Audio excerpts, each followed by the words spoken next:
अनघं निर्वाण शान्तिप्रद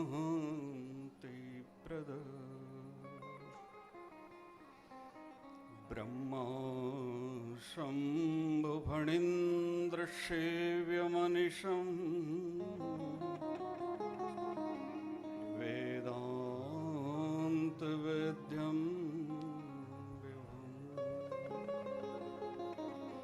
रामाख्यं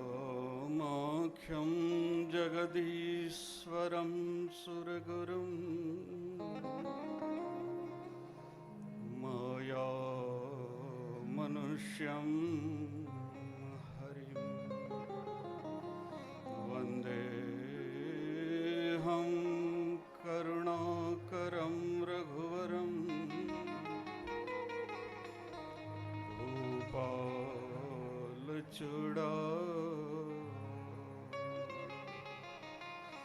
नान्यः स्पृहा रघुपतेर्हृदये स्मदीये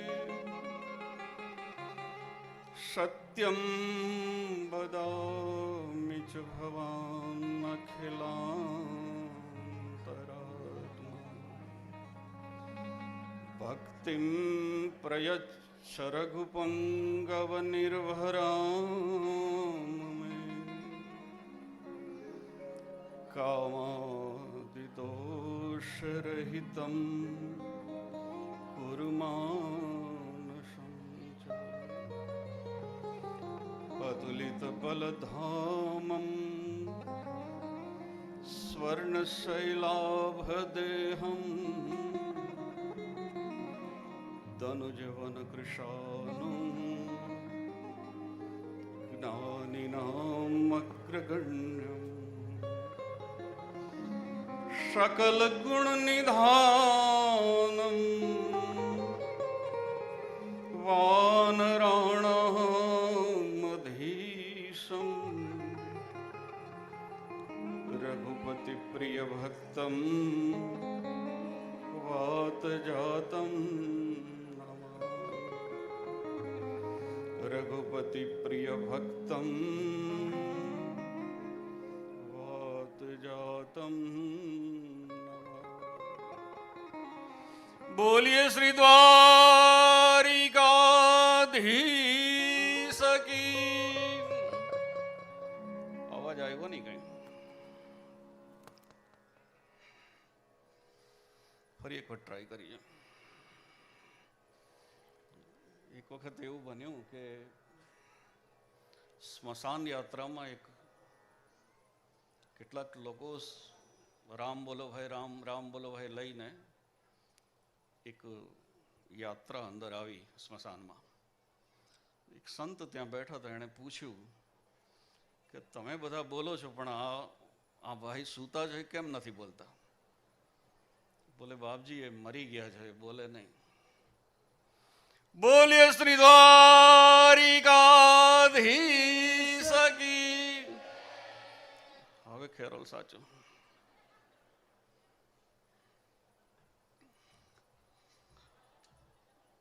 परम श्रद्धेय परम वंदनीय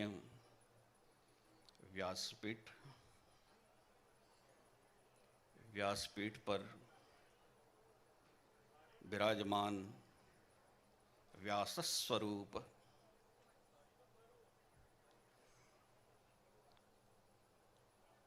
નરસિંહ મહેતાને આપણે યાદ કરીએ અને આજ આપણું સદભાગ્ય છે કે આપણી પાસે જલ્પેશ મહેતા છે.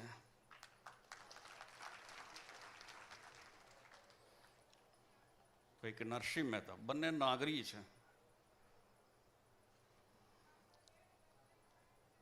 તો પરમ વંદનીય પરમ શ્રદ્ધેય વ્યાસ સ્વરૂપ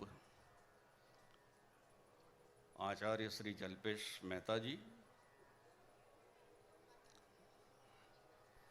આ સમગ્ર કાર્યક્રમનું સંચાલન કરતા બે વિપ્રો જે યુવા છે, ઘણી બધી સંસ્કૃત સુભાષિત સંભળાવીને આપણને આપ્લાવિત કરે છે એ સૌ એ બંને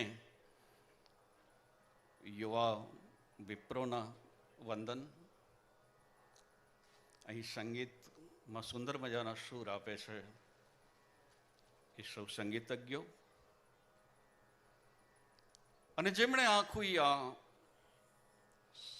નિમિત્ત આપણને આપ્યું છે. આમ તો આજે રામ જન્મ અને કૃષ્ણ જન્મ થવાનો છે, એટલે આ બંને વચ્ચે બાવા આવે એ નક્કી વસ્તુ હોય છે. કૃષ્ણ જન્મમાં બાવા આવે અને રામ જન્મમાં પણ. એટલે હું આવી ગયો છું. તમે છોકરાઓને બીવડાવતા નહીં કે આવ્યો. તો જેમણે આખું એ આયોજન કર્યું છે અને એના નિમિત્ત થયા છે એ રમેશભાઈના દ્વય પુત્રો. એકનું નામ છે ગિરીશ અને બીજાનું નામ છે રવિ.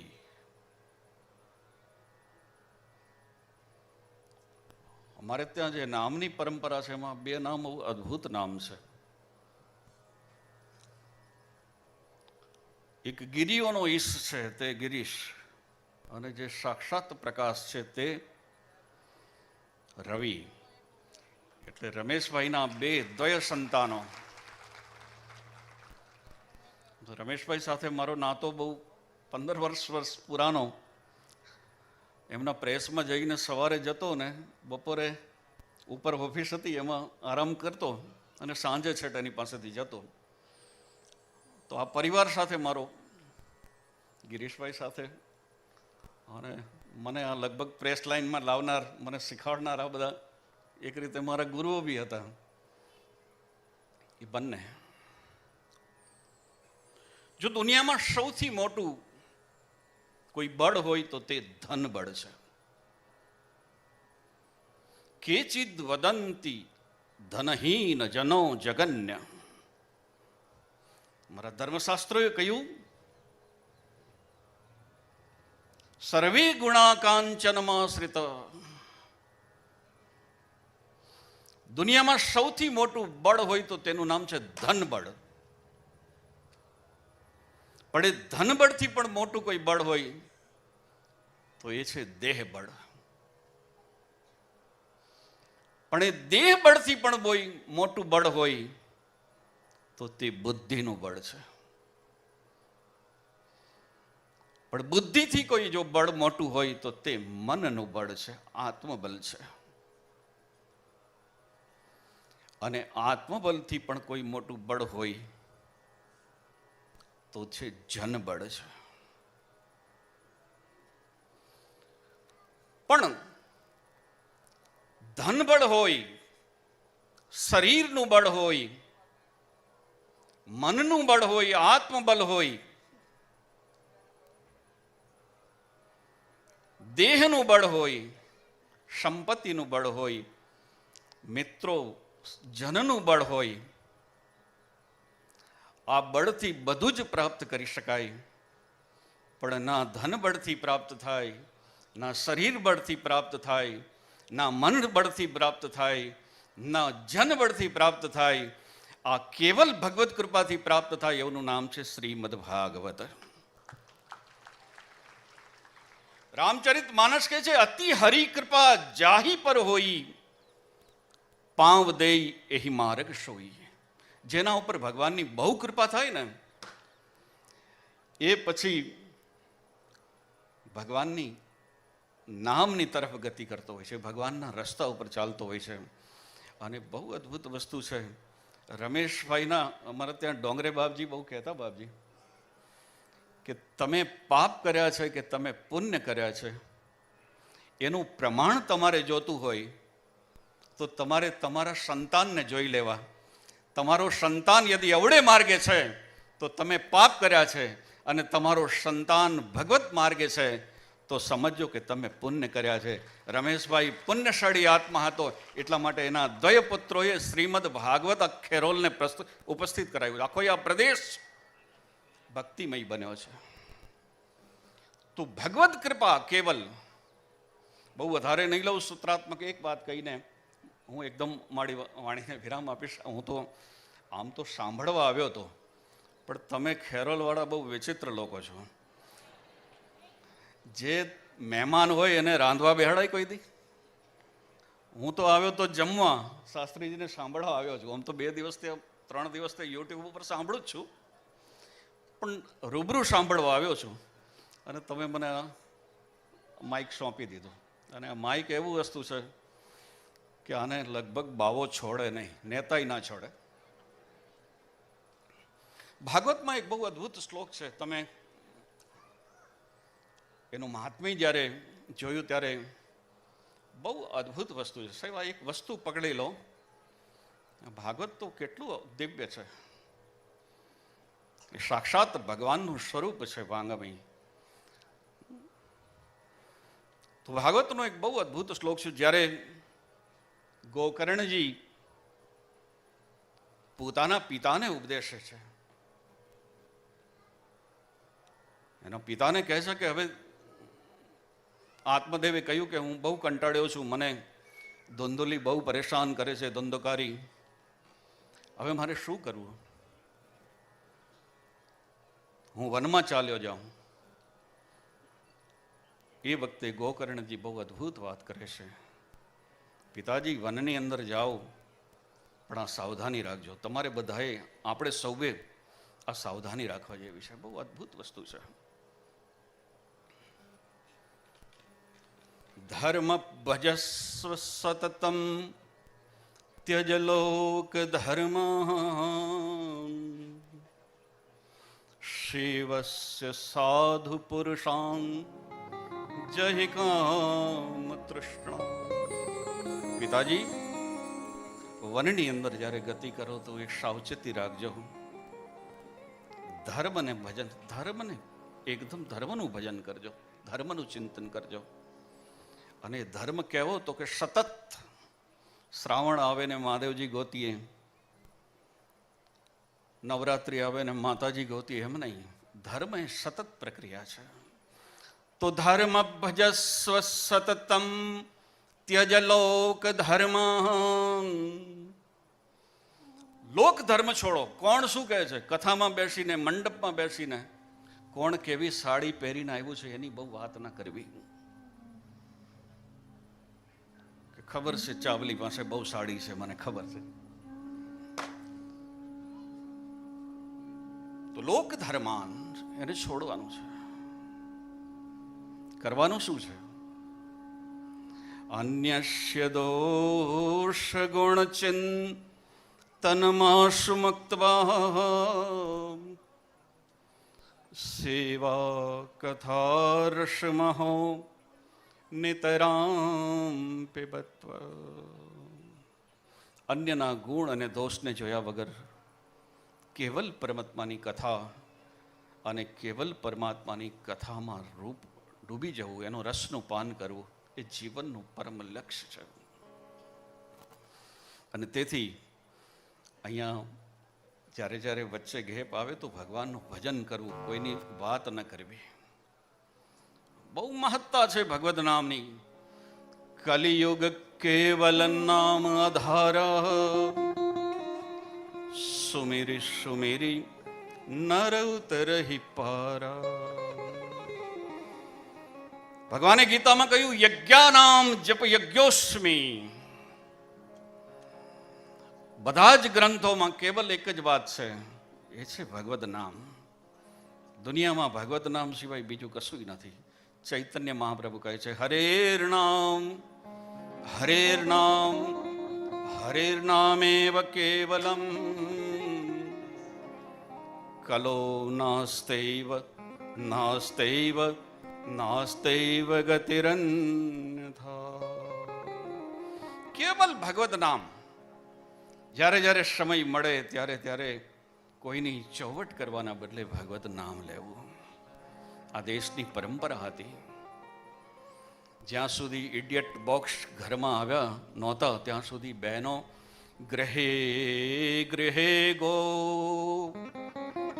પવધુ કદંબા.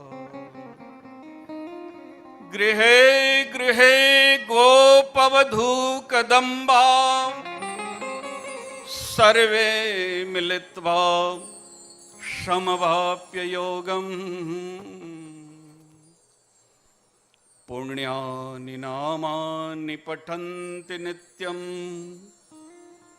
ગોવિંદ દામોદર માધવે. જ્યાં જ્યાં સમય મળે ત્યાં ત્યાં ભગવાનના નામનું સ્મરણ કરવું જીવનનું એક જ લક્ષ્ય છે. બીજું બધું જ કરશો પણ ભગવાનનું નામ લેશો. ભગવાન ગીતામાં કહે છે યદ્યચ મામનુસ્મર, તો ભગવાનને ભૂલશો નહીં. નારાયણ નામના એક કવિ થયા છે, એણે કહ્યું કે બે વાત જીવનમાં ભૂલવી નહીં. એકનું નામ છે ભગવાનનું ભજન ને બીજું મૃત્યુ. જે વ્યક્તિ આ ના ભૂલે એના જીવનની અંદર સદાય મંગલ બનતું રહેશે. આ ખેરોલ ગામ બહુ ધનભાગી છે કે અહીંયા સાક્ષાત ભગવાન કૃષ્ણ તમારી પાસે આવ્યા છે. આપણે બધા તો મંદિરમાં જઈએ છીએ, તો મંદિરમાં ભગવાનની પાસે આપણે જઈએ છીએ.